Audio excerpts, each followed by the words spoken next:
ईश्वर का वचन क्या कहता है? सिंपल सी बात है, अपना संपूर्ण जीवन परमेश्वर की नजदीकी में गुजारना ही मसीह जीवन का लक्ष्य है। परमेश्वर की नजदीकी में और उसकी मौजूदगी के अंदर अपना हर दिन हर लम्हा गुजारना ही मसीह जीवन का क्या है? उद्देश्य है। ये नहीं कि 6 दिन संसार की नजदीकी के अंदर जीवन गुजारा और 7वां दिन जो है प्रभु की नजदीकी में जीवन गुजारा, तो ये मसीह जीवन का उद्देश्य नहीं है। मसीह जीवन इस बात की मांग नहीं करता। मसीह जीवन इस बात की डिमांड करता है कि तुम अपने 7वां दिन, अपना हर लम्हा, हर घड़ी उस खुदावंद की मौजूदगी में गुजारो, उसके साथ चलो, उसकी नजदीकी में चलो। चाहे आप सफर में हो, चाहे आप बिजनेस कर रहे हो, चाहे आप व्यापार में हो, चाहे आप अपनी नौकरी में हो, चाहे आप अस्पताल में हो, चाहे आप रास्ते में चल रहे हो, कहीं पर भी हो, आप हर दिन हर लम्हा आप उसकी मौजूदगी में गुजार रहे हो। This is the purpose of Christianity, this is the purpose of Christian life. यही है, this is the meaning of Christian life. यही है मसीहत का अर्थ, यही है उसका मतलब मसीह जीवन का। क्या हम अपना हर लम्हा, हर घड़ी खुदावन की नजदीकी में गुजार रहे हैं? ये एक सवाल है हमारे जीवन के अंदर। हम में से हर एक अपने आप से पूछे, क्या मैं इन 6 दिनों के अंदर खुदा की नजदीकी में जिया कि संसार की नजदीकी में जिया? क्या मैं खुदा की निकटता में होकर के चला कि मैं संसार की निकटता में, संसार के स्वभाव में होकर के चला? ये सवाल अपने आप से कीजिए, क्योंकि ये सवाल परमेश्वर का वचन आपसे और मुझसे, हम सब से करता है। क्या तुम अपने खुदावन की नजदीकी में होकर के चले? Live your whole life in the presence of God, that is the purpose of Christian life. Live your whole life in the presence of God, ये अंग्रेजी के अंदर एक शब्द है। अब मैं आपको बताता हूं, 16वीं सदी के अंदर एक जो है बहुत बड़ा जो है क्रांति आई दुनिया के अंदर, एक बहुत बड़ी क्रांति आई, एक बहुत बड़ा पुनर्जागरण, जिसे रेवोल्यूशन बोलते हैं अंग्रेजी के अंदर, या एक बहुत बड़ा सुधारवादी युग आया। सुधारवादी युग यानी बहुत बड़ा सुधार आया मसीहत के अंदर, क्रिश्चियनिटी के अंदर बहुत बड़ा सुधार आया। उसे सुधारवादी युग कहते हैं 16वीं सदी के अंदर। तो 16वीं सदी के अंदर एक सुधारवादी युग था ये, और सुधार को लेकर के कौन आया? परमेश्वर का एक बहुत बड़ा सेवक, एक पादरी साहब, मेरी तरह एक पादरी थे जिनका नाम था मार्टिन लूथर। मेरा नाम एल्बर्ट रहता है, रेवरेंड एल्बर्ट, वो थे रेवरेंड मार्टिन लूथर। क्या थे? Reverend Martin Luther. सुना नाम कभी? नहीं सुना, नहीं कभी नहीं सुना। इसका मतलब जो है, मतलब ये बड़ा ही फेमस नाम है। मार्टिन लूथर को सब लोग जानते हैं, लेकिन आप नहीं जानते। तो चलिए कोई बात नहीं, लेकिन आज मैं आपको बताता हूं रेवरेंड पादरी मार्टिन लूथर। पहले जो एक ही चर्च होता था, एक ही चर्च होता था खुदाम यीशु मसीह के टाइम से लेकर के 16वीं सदी तक एक ही चर्च था, और उस चर्च का नाम था, मालूम क्या था? Catholic church. आज रोमन कैथोलिक चर्च है ना, सुना था रोमन कैथोलिक चर्च? पहले रोमन कैथोलिक चर्च नहीं होता, सिर्फ कैथोलिक चर्च होता था। कैथोलिक चर्च का मतलब पता क्या होता है? कैथोलिक का मतलब होता है पूरे विश्व के अंदर एक ही कलीसिया, ना एक, ना दो, ना तीन, ना चार, ना 5। सारी दुनिया भर में जहां जहां कलीसिया हैं, सब एक हैं, एक ही कलीसिया सब, यानी पूरी दुनिया के विश्वासी मिल करके एक कलीसिया है यीशु मसीह के अंदर। क्या है? एक कलीसिया। उनको ये नहीं बोला जाता था ये वहां की कलीसिया, ये वहां की कलीसिया। वो है कैथोलिक, कैथोलिक चर्च, यानी ये सब मिल करके जो है खुदा यीशु मसीह का एक चर्च बन रहा है। एक चर्च इलाकों के कारण बटा हुआ है, चर्च दूरियों के कारण, बॉर्डर के कारण बटा हुआ है, शहरों के कारण बटा हुआ है, लेकिन बटे होने के बावजूद भी वो 2 चर्च नहीं है। सब मिलाकर के पूरी दुनिया के विश्वासियों का क्या बनता है? एक कैथोलिक चर्च बनता है। तो इसलिए कैथोलिक चर्च बोला जाता है। तो बाद में रोमी लोग आए, उन्होंने जो है वो चर्च में घुस गए। चर्च में घुस करके उन्होंने चर्च के साथ एक और नाम जोड़ दिया, कैथोलिक के साथ रोमन। क्या लग दिया? Roman Catholic church. तो ये बन गया रोमन कैथोलिक चर्च। तो ये रोमन कैथोलिक चर्च बन गया, रोमी लोग इसके अंदर घुस गए और वो लेकर के आए यीशु मसीह की तस्वीरों को, वही लेकर के आए यीशु मसीह की मूर्तियों को, वही लेकर के आए स्टैचू बुत, ये सब कुछ वही लेकर के आए। उससे पहले चर्च कलीसिया के अंदर कोई तस्वीर नहीं थी यीशु मसीह की, कोई बुत नहीं था, सिर्फ परमेश्वर के पवित्र वचन को ही जो आदर सम्मान दिया जाता था और वचन के ताबे होकर के चलते थे और खुदावन की तमजीद और हमदो सिताइश होती थी आराधनालयों के अंदर। तो जब ये सब चीजें आ गई, तब मार्टिन लूथर पादरी साहब ने जब ये देखा, कहते ये सब चीजें परमेश्वर के पवित्र वचन के खिलाफ हैं, और उन्होंने एक मुहिम शुरू कर दी। जैसे मैं बोलता रहता ना, जहां जहां जाता हूं मैं इन चीजों के ऊपर प्रचार कर देता हूं। यहाँ ये भरा हुआ था तस्वीरों से, यहाँ भी वचन से प्रचार किया है और आप लोगों ने हटा दी ये सारी चीजें और परमेश्वर का वचन लगा दिया। जहां जहां जाता हूं मैं परमेश्वर के वचन से बोलता रहता, एक मुहिम शुरू कर दी है कि नहीं, और लोग उतारते जाते हैं आराधना। तो यही हाल था मार्टिन लूथर साहब का, उन्होंने एक मुहिम शुरू कर दी। और मार्टिन लूथर साहब ने देखा कि भैया ये तो परमेश्वर के वचन के खिलाफ है चीजें, तो उन्होंने इसके खिलाफ आवाज उठाई, वचन से बोला। और जब कलीसिया को ये चीजें पता चली तो बड़ा एक विद्रोह, एक बड़ी क्रांति आ गई, एक क्रांति आ गई। तो जब एक बहुत बड़ी क्रांति आई विश्वासियों के अंदर, तो विश्वासियों की आंखें खुल गई। एक विश्वासी के पास बाइबल नहीं होती थी, मार्टिन लूथर साहब ने जो है बाइबल का ट्रांसलेशन किया जर्मन भाषा के अंदर, और खुद उन्होंने अपने हाथों से जो है बाइबल की छोटी छोटी जो है पत्रियां लिख करके लोगों में बांटनी शुरू करी और कहा कि पढ़ो पढ़ो वचन को। तुम्हें वचन पढ़ने नहीं दिया जाता, इसीलिए तुम्हें पता ही नहीं है वचन क्या है। छोटी छोटी पत्रियां परमेश्वर के वचन की, नए नियम की, पुराने नियम की, ये सब बांटी लोगों के अंदर लिख लिख करके, और लोग पढ़ने लगे वचन को, और लोगों को पता चला कि वचन के मुताबिक ये सब चीजें गलत हैं। और एक बहुत बड़ी क्रांति आई, एक बहुत बड़ा सुधारवाद का युग शुरू हुआ, और लोगों ने चर्च में विद्रोह किया, और कलीसिया का बहुत बड़ा हिस्सा जो है रोमन कैथोलिक चर्च से जुदा हो गया। और जो रोम के जो पादरी, रोम के जो पोप थे, वो कहते ये सब चीजें ऐसे ही चलेंगी, इनको हटाया नहीं जाएगा, इन बुतों को, इन तस्वीरों को, ये सब इनके जरिए हम याद करते हैं यीशु मसीह को, ठीक है, ये उसकी यादगारी के अंदर है, लेकिन वचन के मुताबिक ये गलत है। तो बहुत बड़ा हिस्सा जो अलग हो गया, और जो हिस्सा अलग हुआ उन्हें प्रोटेस्टेंट बोला जाता है। और वो प्रोटेस्टेंट कलीसिया कौन है? वो प्रोटेस्टेंट कलीसिया ये है, आप लोग बैठे हुए हैं, मेथोडिस्ट प्रोटेस्टेंट कलीसिया, ठीक है। और बहुत सारी जितनी कलीसियाएं थी वो अलग हुई, वो सब प्रोटेस्टेंट कहलाई। उन्हीं में से मेथोडिस्ट चर्च भी एक प्रोटेस्टेंट कलीसिया। प्रोटेस्टेंट शब्द का मतलब है कि उन बातों का विरोध करने वाले जो वचन के खिलाफ चर्च में चलती है, उन बातों का विरोध करने वाली कलीसिया जो वचन के खिलाफ चीजें चलती हैं, इसलिए उन्हें प्रोटेस्टेंट का नाम दिया गया। आप और हम एक प्रोटेस्टेंट कलीसिया है, हम सब इन चीजों का विरोध करके, इन चीजों में से निकल करके आए हैं रोमन कैथोलिक चर्च में से, और आज फिर से हमने इन चीजों को पकड़ लिया, फिर लगा ली तस्वीरें, फिर लगा लिए बुत, फिर रोजनियां गलों में डालने लग गए हैं। हम तो मार्टिन लूथर साहब को निकाल के लाए, इतने सालों के बाद हम फिर फंस गए इन चीजों के अंदर, ठीक है ना। और फंस गए हो, प्रभु फिर मेरे जैसा कोई ना कोई भेज देता है, और फिर मुहिम शुरू हो गई, और जहां जहां जाते हैं हम वहां वचन खोल देते हैं मार्टिन लूथर साहब की तरह, और लोग इन चीजों में से निकलते चले जाते हैं। लेकिन बहुत सारे लोगों को तकलीफ भी होती है।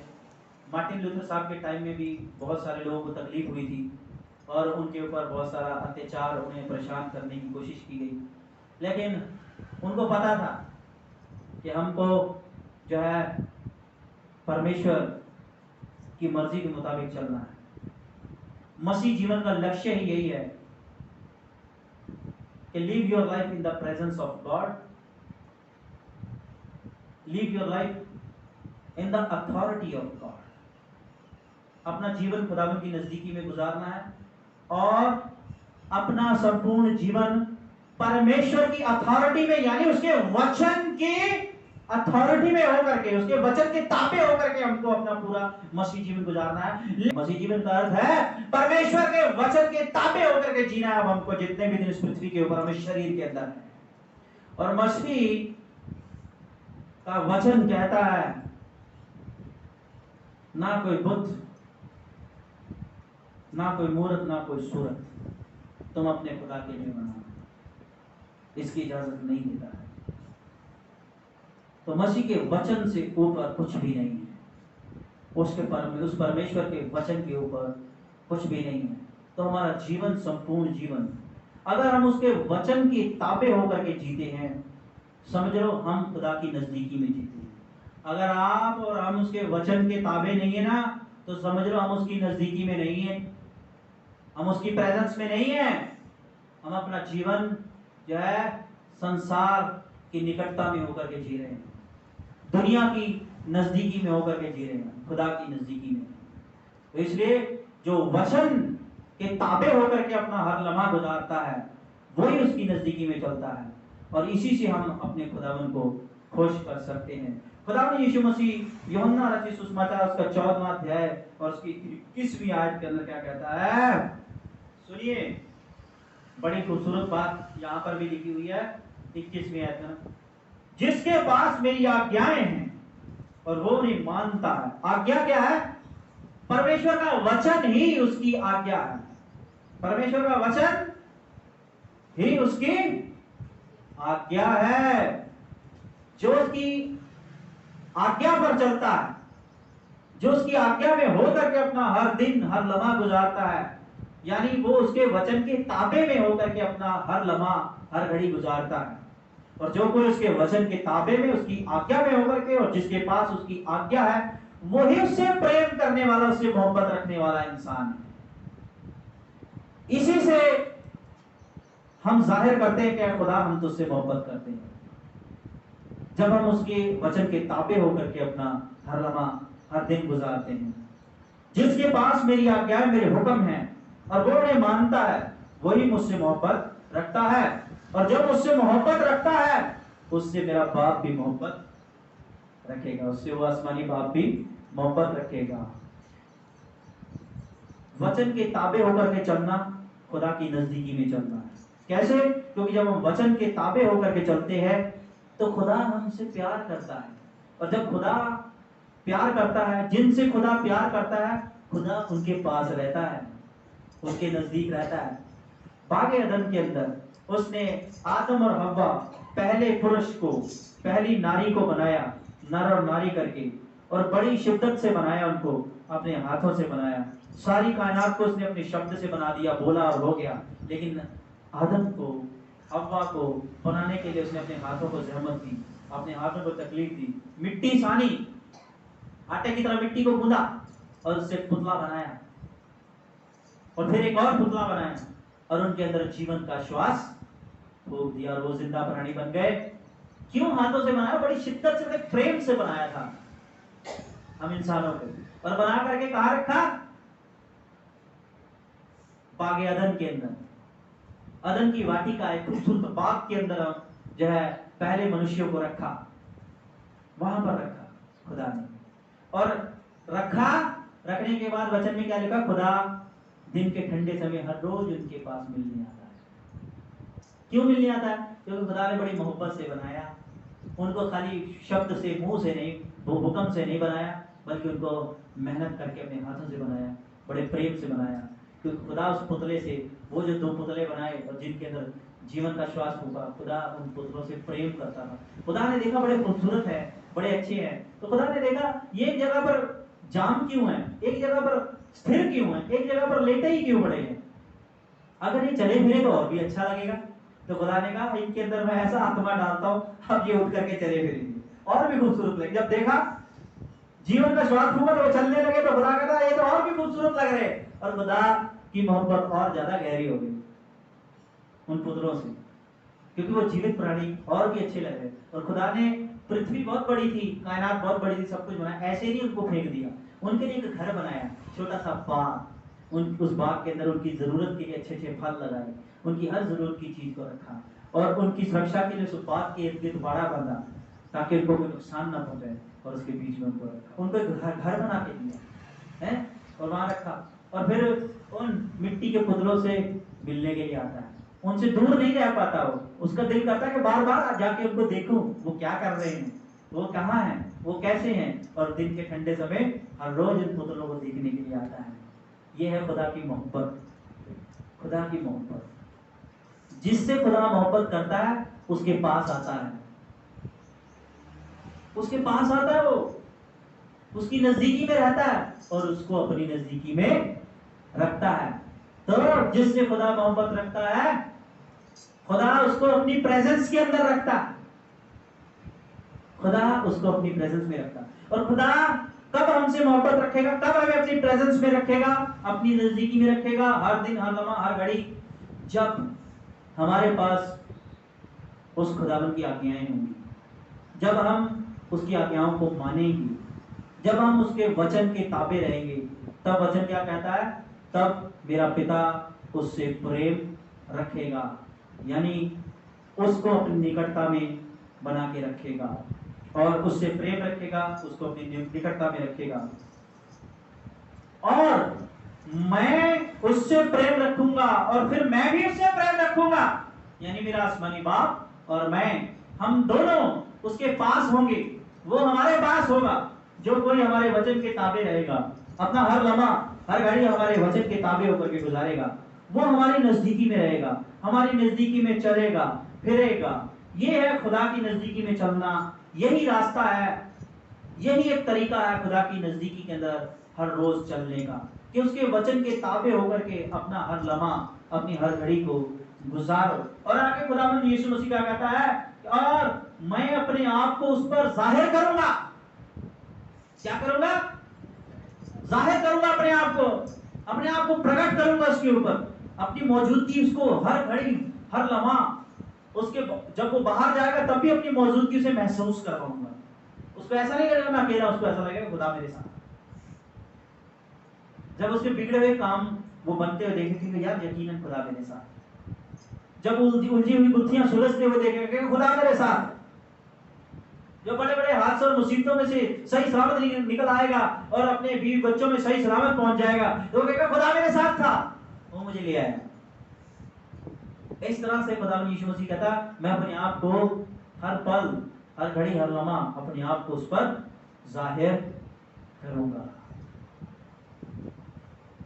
तो ये है अब हमारे मसीह जीवन का उद्देश्य। जब तक इस पृथ्वी पर है, खुदा ने हमें चुन लिया इस दुनिया में से, किस लिए? अपने राज्य के लिए।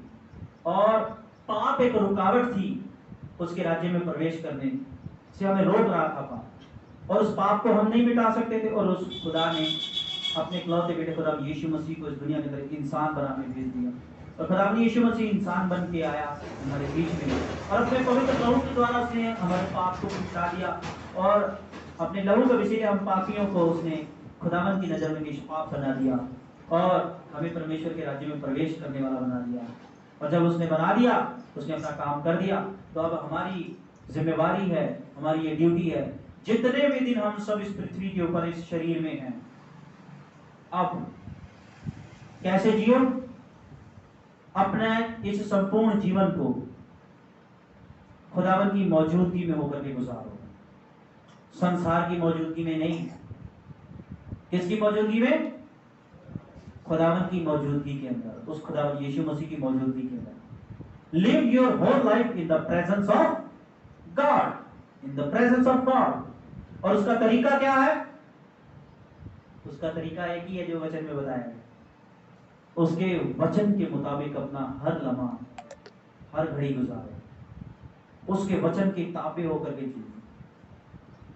अपने कामों में, अपनी रोजमर्रा की जिंदगी में देखो कि जो मैं कर रहा हूं या कर रही हूं, जो भी फैसले हम ले रहे, क्या परमेश्वर के वचन के मुताबिक सही हैं? क्या सही है? अगर परमेश्वर के वचन के मुताबिक सही नहीं है, तो हमें इन चीजों को नहीं करना, छोड़ देना इन रास्तों को, छोड़ देना इन बातों को। भले ही उस रास्ते पर हमें बड़ी उन्नति दिख रही हो, तरक्की दिख रही हो, बहुत सारा पैसा, बहुत सारा धन दौलत दिखाई दे रहा हो, सब चीजों को भूल जाना, क्योंकि परमेश्वर का वचन हमें इजाजत नहीं देता कि हम इस तरीके से धनवान बने, या इस तरीके से हम लोग जो है एक खुशहाल जिंदगी को हासिल करें, या इस तरीके से हम उन्नति और तरक्की को हासिल करें। परमेश्वर का वचन हमें इजाजत नहीं देता। तो इसलिए हमें ना तो ऐसी उन्नति चाहिए, ना ऐसी तरक्की चाहिए, ना ऐसी खुशहाल जिंदगी चाहिए जो हमें खुदा के वचन से बगावत करने के बाद मिलती है। इससे अच्छा, उस अमीरी, उस उन्नति, उस तरक्की, उस खुशहाली से बेहतर है ये गरीबी जो हमारे लिए आशीषित है, आशीष का कारण है। क्योंकि ये गरीबी हमें खुदा के ताबे रहना सिखा रही है। ये तंगहाली हमें खुदा के वचन के ताबे होकर के जीना सिखा रही है। तो ये हमारे लिए आशीष का कारण है, ये हमारे लिए ब्लेसिंग का सोर्स है। तो इसलिए मेरे अजीजों, जिंदगी के अंदर जो है थोड़ा हमें मजबूत होकर के चलना होगा। हम बड़ी जल्दी घबरा जाते हैं कि यही चांस है, निकल गया तो क्या होगा, कैसे होगा। नहीं, परमेश्वर पे छोड़ दो सारी चीजें। तो उन दिनों के अंदर 16वीं सदी के अंदर मार्टिन लूथर पादरी साहब ने जो है देखा कि ये तो वचन के खिलाफ है ये चीजें, और उन्होंने जो है उन चीजों का त्याग कर दिया।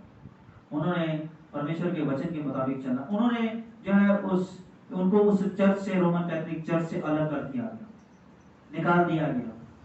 और रोज निकले और उनके साथ साथ कलीसिया का बहुत बड़ा हिस्सा भी छोड़ करके चला गया, क्योंकि उन्होंने बाइबल को पढ़ लिया, उन्होंने वचन को पढ़ लिया, क्योंकि अब तक उन तक वचन कभी पहुंचा नहीं था। तो अक्सर वो जो है एक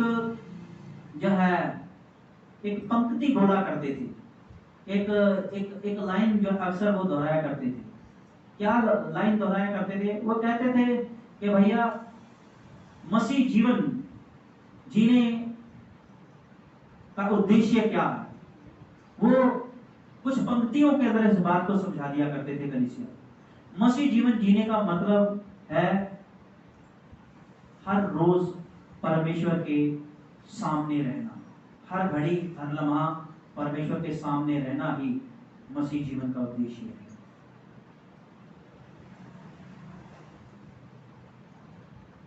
तो ये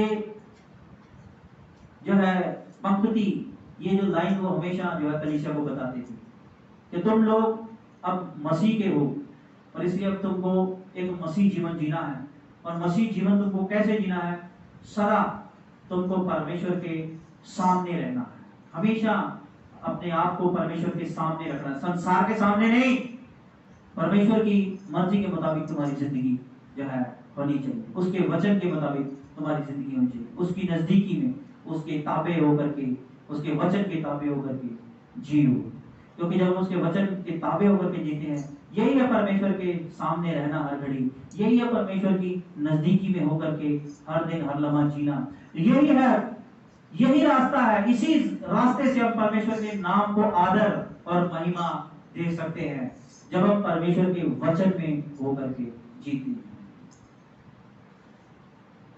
तो ये है, this is the purpose of Christian life, this is the purpose of Christian life, to live your whole life in the presence of God, to honor and to glory of God. मैं परमेश्वर के वचन का एक हिस्सा पढ़ूंगा, भजन संहिता में से भजन 138, भजन संहिता में से भजन 138 निकालेंगे। वहां पर क्या लिखा हुआ परमेश्वर के पवित्र वचन के अंदर? भजन संहिता में से भजन 138 की दूसरी आयत मैं पढ़ता हूं आपके बीच में। यहाँ पर इस तरह से लिखा है, मैं तेरे पवित्र मंदिर की ओर दंडवत करूंगा और तेरी करुणा और सच्चाई के कारण तेरे नाम का धन्यवाद करूंगा, क्योंकि तूने अपने वचन को, सुनो ये बात गौर करने वाली है, परमेश्वर क्या दर्जा देता अपने वचन को, क्योंकि तूने अपने वचन को अपने बड़े नाम से अधिक महत्व दिया है। क्या कहता हो भजनकार? दाऊद क्या कहता है पवित्र आत्मा में होकर के? कहता है मैं तेरा धन्यवाद करूंगा, तू तो ऐसा खुदा कि तूने अपने बड़े नाम से भी ज्यादा महत्व जो है, इंपॉर्टेंस जो है अपने पवित्र वचन को दी। खुदा अपने वचन को अपने बड़े नाम से भी ज्यादा महत्व देता है, अपने बड़े नाम से भी बड़ा ऊंचा करता है अपने वचन को। कहता सब कुछ मेरा वचन है, मेरे वचन से ऊपर कुछ भी नहीं है। मैं अपने पवित्र बड़े नाम से भी ऊपर उठाता हूं वचन को। और जो कोई मेरे वचन के ताबे होकर नहीं चलता, वो मुझसे मोहब्बत नहीं रखता, वो मेरे ताबे नहीं है, वो मेरी नजदीकी में नहीं चलता। इसलिए मेरा वचन ही सब कुछ है। अक्सर हम कई बार क्या करते हैं कि हम लोग स्तुति आराधना करते हैं, प्रार्थना करते हैं, प्रभु की महिमा करते हैं। ये सब ठीक है, अपनी जगह। आराधना, स्तुति आराधना, प्रार्थना सब करना है, लेकिन परमेश्वर इन सब से खुश नहीं होता। इतनी मर्जी स्तुति आराधना करो, आप सुबह से लेकर के शाम तक करते रहो आराधना, सुबह से लेकर शाम तक महिमा करते रहो, गीत भजन गाते रहो, छैने ढोलकियां बजाते रहो, परमेश्वर को खुश नहीं कर सकते। उसको खुश करने का एक ही तरीका है, इन सब से ऊपर और उस परमेश्वर के नाम से भी ऊपर उसका वचन है। जब तक उसके वचन के ताबे नहीं आते, उसके वचन के नीचे नहीं हम आते, अपना हर पल हर घड़ी इसके वचन के मुताबिक, उसके वचन के भय में होकर के नहीं गुजारते, तब तक हम खुदा को खुश नहीं कर सकते। ना हमारी स्तुति आराधना, ना हमारी जो है गीत भजन गाना, ढोल की छैने बजाना, कुछ भी उस खुदा को खुश नहीं कर सकता। सारा दिन लगे रहो, लगे रहो, लगे रहो।